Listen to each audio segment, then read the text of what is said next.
जय हिंद दोस्तों, आज आपके लिए लेकर आए हैं एक नया, एक दिलचस्प शख्सियत के साथ। जी हाँ, हम बात कर रहे हैं, आज हमारे साथ एक संपादक हैं जो पिछड़ा बुंदेलखंड के संपादक हैं। इनका नाम है रामदास सर्वोहम। जी हाँ, हम बात कर रहे हैं सर्वोहम जी। इनका नाम रामदास है, लेकिन पूरा बुंदेलखंड इन्हें सर्वोहम के नाम से जानता है। और इनके बारे में आपको बताना चाहते हैं कि रामदास सर्वोहम जी अपनी कलम के धनी हैं और कलम के द्वारा इन्होंने जनपद के कई लोगों को कई विभागों से न्याय दिलाने का काम किया है। तो आज आगे की जो दिलचस्प वार्ता है आप सुनने वाले हैं। तो सबसे पहले हम चाहेंगे कि रामदास जी अपना संक्षिप्त परिचय स्वयं दें।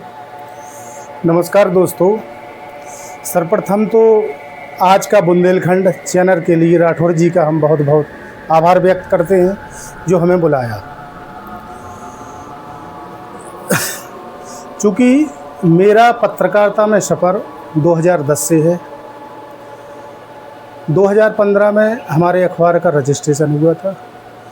इस वक्त हमारा करीब 15 वर्ष का तजुर्बा है, अनुभव है पत्रकारिता करते करते। क्षेत्र में जनता हमें बहुत पसंद करती है, चूँकि सच लिखते हैं, गरीबों को न्याय दिलाते हैं, तो गरीब के साथ अमीर भी जुड़ा रहता है। तो जो बड़े बड़े लोग हैं, बड़े बड़े माफिया हैं, वे हमसे चढ़ जाते हैं। विवादित भी हम इसीलिए रहते हैं, मुकदमा भी हम पे इसीलिए दर्ज किए जाते हैं, सच्चाई को दबाने के।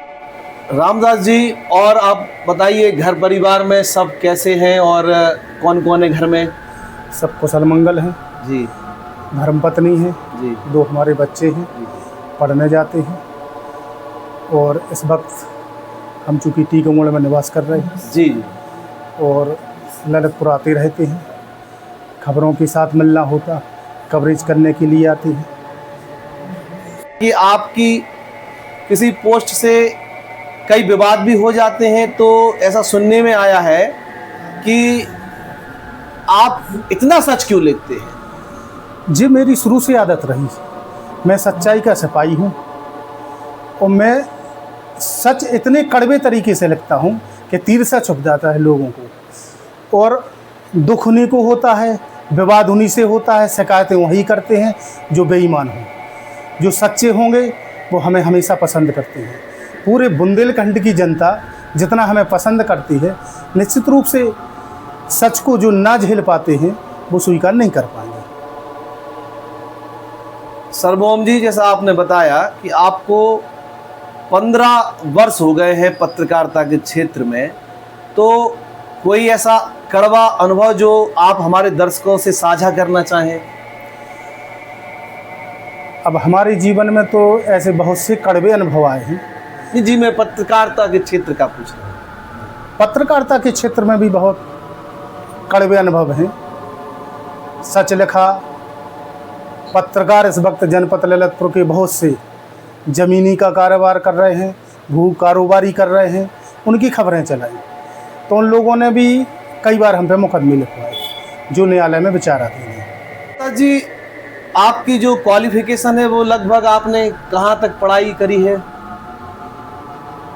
लगभग ही नहीं, बीए मैंने महरौनी महाविद्यालय से की, एमए राजनीति शास्त्र नेहरू महाविद्यालय से की, और 2016 में हमारी एलएलबी टीकमगढ़ से पढ़ाई की, यूनिवर्सिटी सागर हरि सिंह गोवा के यहाँ से हमारी एलएलबी भी कंप्लीट है।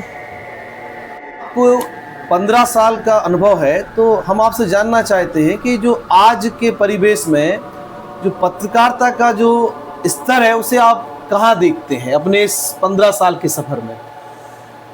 चूँकि हमारा ज़माना रहा है, प्रिंट मीडिया की बहुत इज्जत थी, बहुत सम्मान था। वर्तमान परिवेश में कुछ अनपढ़ लोग भी आ गए, 8 पास हैं, अशिक्षित हैं, ज्ञान उन्हें है नहीं, इनकी भरमार ज़्यादा हो गई, जिस वजह से पत्रकारिता का स्तर गिर रहा है। जनपद ललितपुर के बहुत से पत्रकार ऐसे हैं कि आप एक निबंध लिखवा दीजिए तो वो लिख नहीं पाएंगे, एजुकेटेड ही नहीं है। और जोड़ लेते हैं ऐसे लड़कों को, संगठनों की भीड़ बड़ी हो जाती है, फिर वो लोग अपने आप को पत्रकार समझते हैं, बड़ा बताने लगते हैं, वरिष्ठ भी लिखने लगते हैं, जबकि अज्ञानता से घिरे हुए, जानते कुछ है नहीं है और पत्रकारिता को बदनाम करने का काम कर रहे हैं। सर्वोम जी, जी आज पत्रकार को, मीडिया को चौथा स्तंभ कहा जाता है। जी तो इसमें हम जानना चाहते हैं कि एक गरीब को न्याय दिलाने में हम पत्रकार बंधुओं का क्या योगदान हो सकता है? निश्चित रूप से मीडिया को चौथा स्तंभ कहा जाता है और 4 स्तंभ से देश का लोकतंत्र निर्मित होता है। एक खंभा अगर ढीला पड़ जाए तो निश्चित रूप से भ्रष्ट तंत्र को बढ़ावा मिलता है। पत्रकारों का कर्तव्य, पत्रकारों का फर्ज ही होता है जो गरीब लोगों को न्याय दिलाने में आगे आए, गरीबों की आवाज़ बनकर शासन प्रशासन तक पहुंचाए और उनके मुद्दों को ज़मीनी स्तर पर, धरातल स्तर पर लड़ाई लड़े। ये पत्रकारिता का काम है। ऐसे पत्रकार बहुत कम देखने को मिलते हैं। दास जी, जी आप इतनी निष्पक्ष और इतनी कटीली पत्रकारिता करते हैं, तो कहीं ना कहीं आपको एक भय और एक डर नहीं लगता है कि भाई इतना मतलब निष्पक्ष पत्रकारिता, और आपको ही लगता है कि मैं भी बिक जाऊं? ऐसा नहीं है, सच लिखना मेरा जुनून है। और रही बात बिकने की, तो बहुत से पत्रकार बिक जाते हैं, लेकिन मेरा ये पेशा नहीं, मेरा जुनून है। रही बात भय की, तो मैं तो पहले ही मर चुका हूँ, अपने आप को मृत घोषित ही मैं समझता हूँ। सच्चाई के रास्ते में मर जाऊँ कोई फ़र्क नहीं पड़ता, सच लिखना बंद नहीं करूँगा, आवाज़ उठाऊँगा निष्पक्षता से, निर्भीकता से।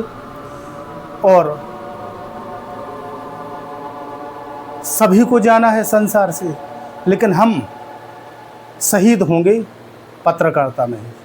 जी तो दोस्तों, आज के इस पॉडकास्ट में ये थे हमारे साथ रामदास सर्वोम जी, संपादक पिछड़ा बुंदेलखंड के।